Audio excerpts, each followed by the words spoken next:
شاہ صاحب ہاں جی دبئی سے کاظم ہیں. السلام علیکم شاہ صاحب. میرا ایک عاجزانہ سوال ہے کہ یہ تو سچ ہے کہ نوری اور ناری مخلوق خاکی مخلوق سے افضل ہے، تو پھر فرشتوں سے اور جنات سے خاکی مخلوق یعنی انسان کیسے اشرف ہوا، اور تمام مخلوق میں اللہ تعالیٰ نے اسے اشرف قرار دیا؟ کچھ رہنمائی فرمائیے. اچھا، ناری اور نوری مخلوق سے انسان جو خاکی مخلوق ہے اشرف کیوں ہے؟ اشرف کیوں ہوا؟ مقصد یہ ہے، مقصد یہ ہوا. اور کچھ ہے ساتھ یہی ہے بس؟ یہی ہے شاہ صاحب. اور اللہ نے اسے اشرف قرار کیوں نام کیا دیا؟ ہے؟ کاظم نام؟ محمد کاظم ہے، دبئی سے. دبئی سے ہیں.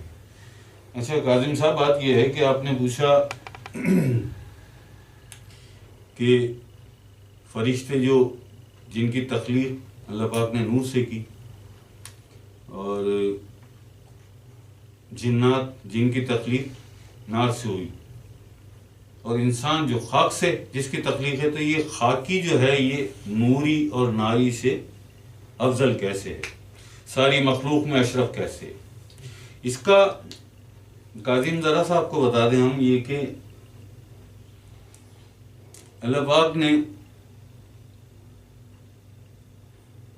جتنی بھی مخلوق اللہ پاک نے پیدا کی، تخلیق کی، ان تمام مخلوق میں جس بنیاد پر انسان کو اشرف المخلوق کہا،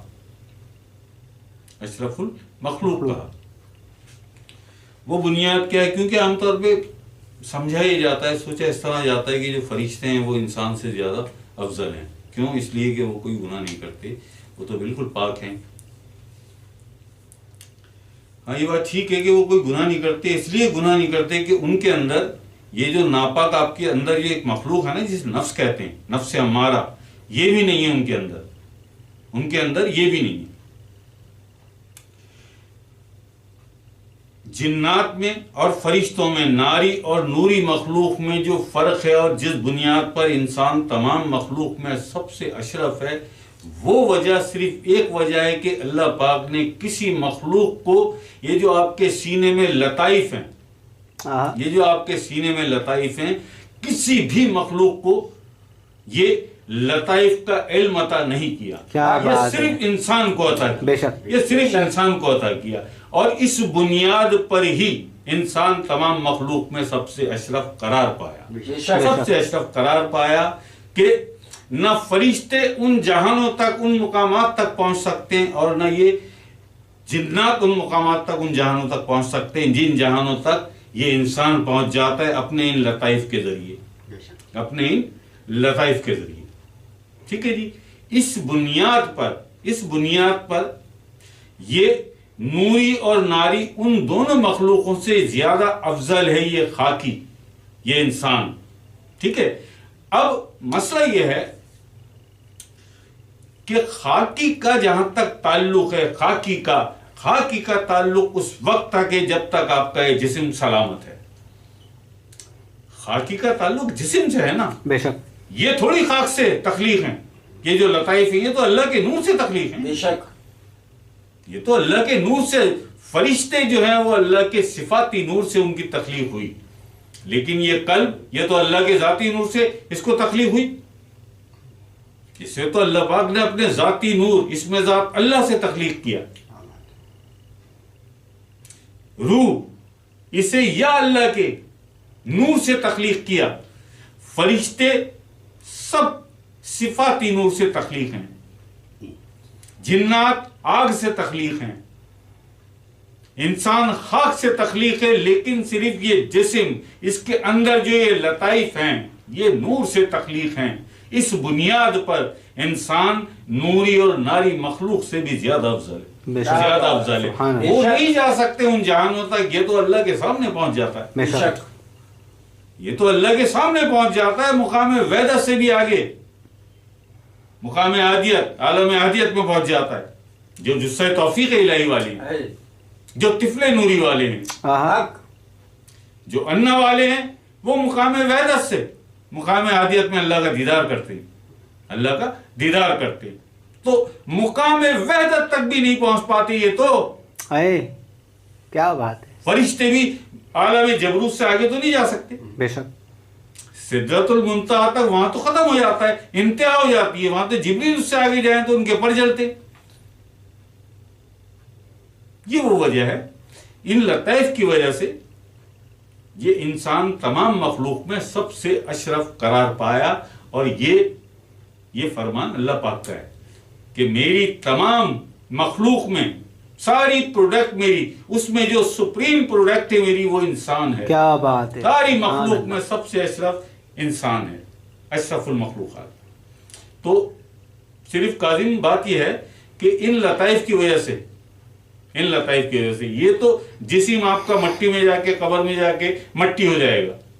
یہ روحیں تو انہیں تو موت نہیں ہے نا. اگر آپ نے اس دنیا میں رہتے ہوئے انہیں ایک دفعہ بیدار کر لیا, ایک دفعہ انہیں بیدار آپ نے کر لیا, تو پھر انہیں موت کہاں آتی ہے؟ پھر یہ قبر ہو یا حشر ہو, پھر یہ نہیں مرتی, پھر یہ نہیں مرتی. یہ کام کرتا ہے کامل فقیر, کامل مرشد, اذن و ارشاد والا, دیدار والا. یہ کام اس کا ہے. وہ ان مخلوقوں کو زندہ کرنے کی طاقت رکھتا ہے. یہ کیوں اتنی آپ کبھی سوچتے ہیں کہ یہ جو مرشدین کی اتنی جو وقت ہے, اتنی اہمیت ہے, اتنی عزت ہے, اتنا احترام ہے, اس کی وجہ کیا؟ وجہ صرف یہی ہے کہ یہ زندگی جو تمہیں اس دنیا میں نصیب ہوئی ہے یہ تو ختم ہو جائے گی. 50 سال 60 سال 70 سال 80 سال ختم ہو جائے گی نا. پھر قبر میں جا کے سب ختم ہو جائے گا, مٹی میں جا کے مٹی ہو جاؤ گے. ایسا ہی ہوگا نا. لیکن اگر اس مرشد کے دم کرم سے آپ کی یہ روحیں, آپ کی یہ مخلوقیں, یہ لطائف زندہ ہو گئے اس کی نظر سے, اس کی صحبت سے یہ زندہ ہو گئے,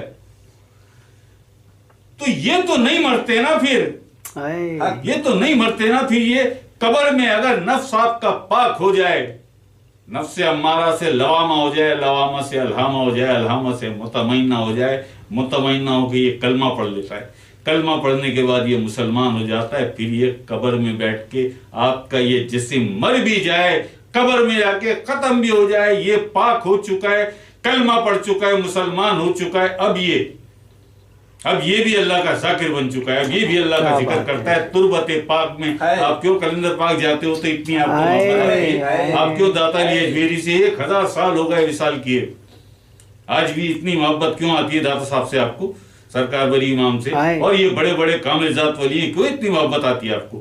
وجہ یہی ہے کہ ان کی تربت میں, ان کی قبروں میں, ان کے مزار میں وہ پاک نفوس بیٹھ کر اللہ کا ذکر کر رہے ہیں. کیا بات ہے. وہ سارا ماحول نورانی ہوتا ہے, دنیاوی آلودگی سے پاک. آپ جیسے ہی داخل ہوتے ہیں آپ کو محسوس ہوتا ہے, آپ کو محسوس ہوتا ہے ابھی جہاں میں تھا وہ کچھ اور ماحول تھا, وہ کوئی اور انوائرمنٹ تھا, لیکن اب جیسے ہی میں دربار کے اندر داخل ہوں تو ایک دم انوائرمنٹ سارا بدل گیا, پھر وہ سکون جیسے آ گیا.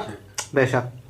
کیوں کہ ان قبروں میں, ان کی تربت پاک میں ان کے نفوس جو پاک نفوس ہیں اللہ کا ذکر کر رہے ہیں, اللہ کا ذکر کر رہے ہیں. یہ کام ہوتا ہے مرشد کا.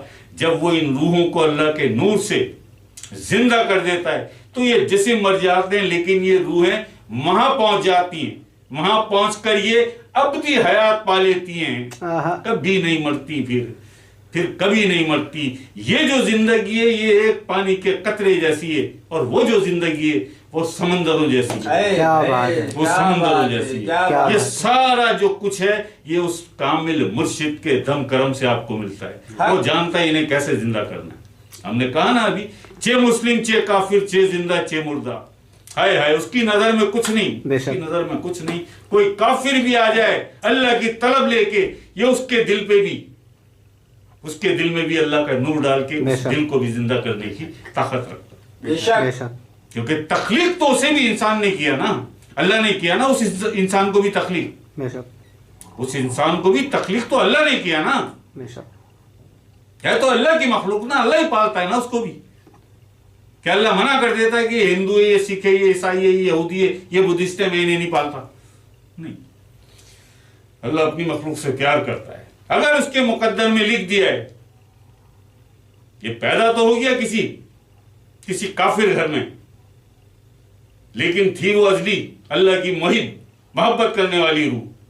مرضی اللہ مالک ہے, اس نے کافر گھر میں اتار دیا اسے, لیکن وقت آنے پہ نکال لے گا، ملوا دے گا کسی مرشد سے، کیا بات ہے، ملوا دے گا کسی مرشد سے، اور مرے گا تو اس کا جسم مرے گا نا، وہ جو اس کامل کے پاس جا کے اس کی روح زندہ ہوئی اللہ کے نور سے، پھر وہ روح تھوڑی مرتی ہے، وہ اس روح سے تھوڑی پوچھے گا اللہ کے مسلمان تھا یا ہندو تھا، وہ یہ نہیں پوچھے گا، وہ پوچھے گا تیرے دل میں میرا نور کتنا ہے، یہ جو تیرے اندر ذکر ہو رہا ہے میرا ذکر ہے، بس اس ذکر پہ تو فدا ہے وہ، بے شک اس ذکر سے تو وہ خوش ہوتا ہے کہ سوتا رہتا ہے، جاگتا رہتا ہے، کام کرتا رہتا ہے، کروٹوں میں بھی ہوتا ہے تو مجھے نہیں بھولتا، مجھے نہیں بھولتا، میرا ذکر چلتا رہتا ہے اس کے دل میں، مجھے یاد کرتا رہتا ہے اپنے دل میں، تو یہ اس مرشد کے دم کرم سے ہوتا ہے۔ یہ جو زندگی ہے، یہ جو آپ کی زندگی ہے، یہ اس ابدی حیات کے لیے ہے، اس زندگی میں رہ کے اس ابدی حیات کو حاصل کرو نا، یہ تو ختم ہو جائے گی ایک دن، وہ تو کبھی نہیں ختم ہوگی نا، وہ کیسے حاصل ہوگی کہ اپنے